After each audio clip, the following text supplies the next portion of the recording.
时间。所以因此的话，主要 focus 在理念和目标。可就它的理念和目标里面的话，其实我们发现我们那个组还是蛮分歧的，所以其实是蛮好的。然后讲到一个比较基本的，就是包括生活方式，因为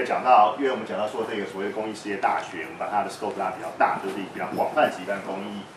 活动、公益事业或者人的未来方式的改造，这个部分把它提到。所以关于生活方式，我们讲它其实是一个轴。所以现在的生活方式以人本，文明是人所创造的，然后各种不同的想法，做出什么样的东西，所以是比较人本。那因为我们这组 Alice， 所以他给我们一个很新的观念，叫自然共存。然后他提到关于 Life Bubble， 他现在进行一些计划，所以它其实是一个蛮宽的，就是说在这个过程当中是教育呢。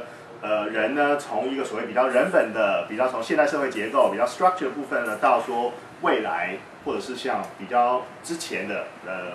讲的比较原始一点的所谓的自然，回到本质的一个自然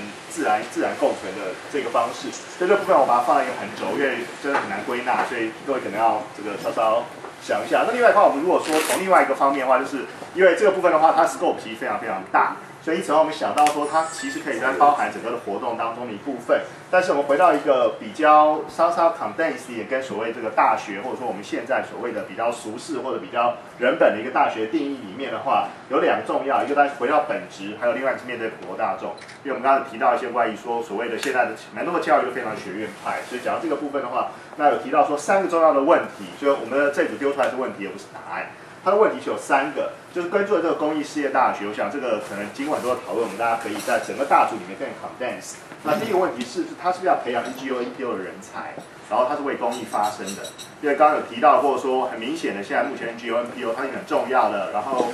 刚才有位先进提到说，现在目前为止，关于 EMBA 的组，很多学校的教育其实部分已经消失了，所以是不是要像这个部分的，是它可以把它单纯一个比较小的一个 scope。然后是不是培养 social enterprise 人才？那之前我个人也提到说，这部分的人才是缺乏的，所以这其实也是一种做法。那另外一种的话是 C 最后一个话，其实是它是不是要把它当做一个更大的 scope， 稍稍扩充一点，没有到自然共存那么大的架构，但回过头来，它是不是改造所谓的一个社会的起点？它基本上的话还是 follow 这个所谓的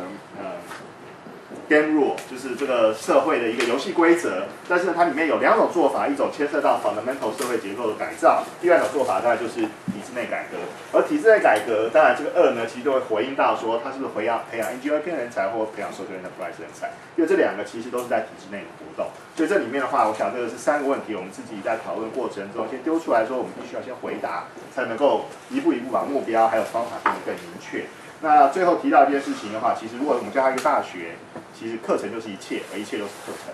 就是我们定什么样的课程，其实就代表说我们要达成的目的是怎么样，然后我们的理念在哪里。那这些一切的，我们不管一旦有这样一个组织、这样一个活动所发生的时候，外面看进来，它一切看到的其实就是课程，我们代表的一切。所以我想这个部分的话，其实比较牵涉到方法，但是同样是我们刚才讨论过程当中的一个比较重要的 highlight。所以有什么问题，当然是我是绝对不能回答，如果没有很多人可以帮我回答。